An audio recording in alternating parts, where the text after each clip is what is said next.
Hey everybody, Nick here, and this morning we're going to do a little disassembly and maintenance on this big guy right here. This is the Spyderco Advocate. So first off, a note. I actually tried to do this once already, but it turned out that the pivot on this guy had been thread locked to within an inch of its freaking life. This is a little surprising, honestly. Spyderco had given up on a lot of the thread locker, but what we actually found once I used some heat to get this off is that they had somebody at the factory just drowned this freaking screw. And I mean, you can still see residue of all this thread locker they applied there. So I don't think it's the case that they were using a permanent thread locker. It's just that they were using too damn much of an impermanent one. Impermanent? Temporary, I suppose. Impermanent makes it sound a little bit more philosophy, you know, like all thread lockers are impermanent, that kind of thing. But anyways, and so I attempted to do a disassembly previously, but didn't quite take. But this time I'm going to go ahead and do one for the reals, if you will. And then, you know, now that I've got that popped out, and like I said, all I did to pop that loose is to use a bit of heat, a soldering iron on this guy, and that just loosened it up just enough for me to be able to get that one free without using, you know, silly amounts of torque and whatnot. So there you go. Let's go ahead and pop this guy open and do some cleaning. Mind you, it's pretty clean. I did that other disassembly, you know, a couple of days ago, and you know, I couldn't help myself. I went ahead and cleaned things out, but nonetheless, you know, let's get it cleaned up in here. This is a nice knife in a lot of ways. One thing to highlight, perhaps most strongly, and the most important piece of news about this guy is that this is the revised model. Previously, this featured the Spyderco's very, very thin little washers. They had these absurdly thin little guys, and that they were... do I have any of those around? No, I don't have any Spyderco's with that system, but the thing is, there were a lot of concerns raised about the durability of those little thin washers in the long term. Specifically, if somebody really overcranked the pivot, what it could happen is that the bearings could press into those washers, and then you'd get a very kind of bumpy action, if you will, as the bearings roll along this divoted washer there. And so Spyderco actually pulled the Advocate. They stopped making it for a little while. They went back to the drawing board, and they designed a new bearing sort of pivot there. We first saw this pivot, I believe we very first saw this on the Spyderco sliver axe. Charlie did a disassembly of, and then they've retrofitted to a bunch of the other designs, and I wouldn't be surprised to find that that is the only pivot mechanism bearing system that Spyderco is using from here on out, just because the Advocate thing, right or wrong, didn't look so great for him. So, yeah, but that's the major change here, is that they're using these new bearings, and these bearings are interesting and a little bit different. I mean, if we take a look here, you can see it's mounted in some kind of a phosphor bronze enclosure, and they've got these nice big bearings on there, and then it's got these, you know, relatively thick washers about in line with what everybody else is using, coupled with a slightly different blade with a deeper cutout to accommodate it. Look, in the grand scheme of life, honestly, I'm not convinced that the other arrangement was so bad. In the grand, you know... Look, I find it pretty easy to get bent out of shape about knife-related issues, perhaps easier than I should. But that one, you know... I don't know. Sure, it is a design flaw. It is absolutely something that I'm glad to see them have fixed, and I think the design is better for it. But in the grand, like I said, I keep coming back to, I'm not sure that that wasn't a kind of tempest in the YouTube teacup. Is it better, though, as a jackass who rants about things that don't really need fixing on YouTube? I have to ask myself, well, is it better to complain about it, get it fixed, even if it's not a huge deal, than it is to, I don't know. But either way, considering the number of knives I had on my table with that same, you know, problematic pivot system, you know, a lot of people took that as just like, these knives don't work! And in reality, they had one failure mode. Most things have a failure mode.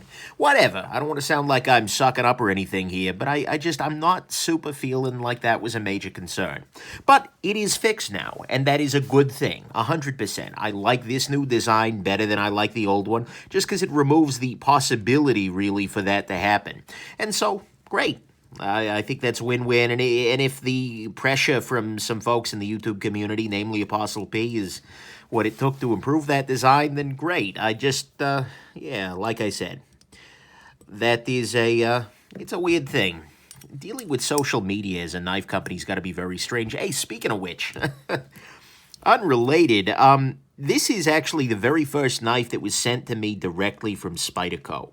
Well, that they knew of, they were sending to me. This one was, the Spyderco folks reached out to me and said, hey, Nick, you want to check out a new Advocate? And I'd never checked out an old Advocate. And once I saw that issue was going on, I figured, okay, they're probably going to pull this, so I didn't bother. But this is the first time they've ever reached out to me directly and asked me to take a look at something. I think it's probably because they'd gotten a lot of negative press on the other version, and they wanted to get it into the hands of somebody who's a picky person, pardon me, to show the community that it's, fine. But yeah, so this was sent to me directly by Spyderco, full disclosure. And I'm trying very hard not to let that affect my review. And by the way, I used a 10-weight nano oil here as a lubrication on this guy. And the knife is otherwise, oh, that's what I forgot to do. I forgot to lube the detent ball path. Let's go ahead and do that real quick. Because I think that's something that is wearing in on this guy. You can see they've done some sort of a satin finish, or, well, probably not satin, but they did some sort of a low grit sort of finish on this, and so I think this will smooth out as it wears in more, particularly the detent ball area. But anyways, this was sent to me directly by them, and that's really weird. I'm probably going to do a video talking about changes in that domain. Now Benchmade is sending me knives, Spyderco is sending me knives, and I'm telling them each time, full good, great, bad, and the ugly on the table, and I think they're looking at it increasingly as well. We'd rather have the word out there, even if it's not a love fest. And that's fine, but it's bizarre to me that these companies actually give a crap what I have to say. Frankly, it's bizarre to me that anybody gives a crap what I have to say.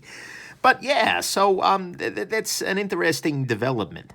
But mostly, the thing to take away from this disassembly video, which is probably a little rantier than usual, sorry guys, it's been a long morning, is that they have made a completely different pivot mechanism than the original. It has those nice thick washes that are not going to dish out. Whether or not that was a big problem with the other ones, I'm still on the fence. But regardless, it's not a problem here. And this is a better design, and so to whatever extent that was a major flaw, that is now fixed. And the rest of the construction is pretty straightforward, pretty simple. Honestly, it's a pretty nice knife. It's got some things that I'm not a huge fan of, but it's mostly just pretty damn solid. So now I'm tightening up the pivot, which is a T8, and these are T6s down here, by the way. And I'm just kind of leaving it roughly tight-ish for the moment, because, well, I'm going to want to get back in there. After I have the back spacer standoff, that is, screws in place, get those tightened down. Beautiful. Tighten this little bad boy down. No problems. Beautiful. And let's see what my pivot tension is like. Oh, yeah. That's why it's so smooth. Wasn't quite tight enough. So I tested it there, got some side-to-side blade play. So I want to go ahead and crank this down a little further. Still nice. No play. Centering is dead on.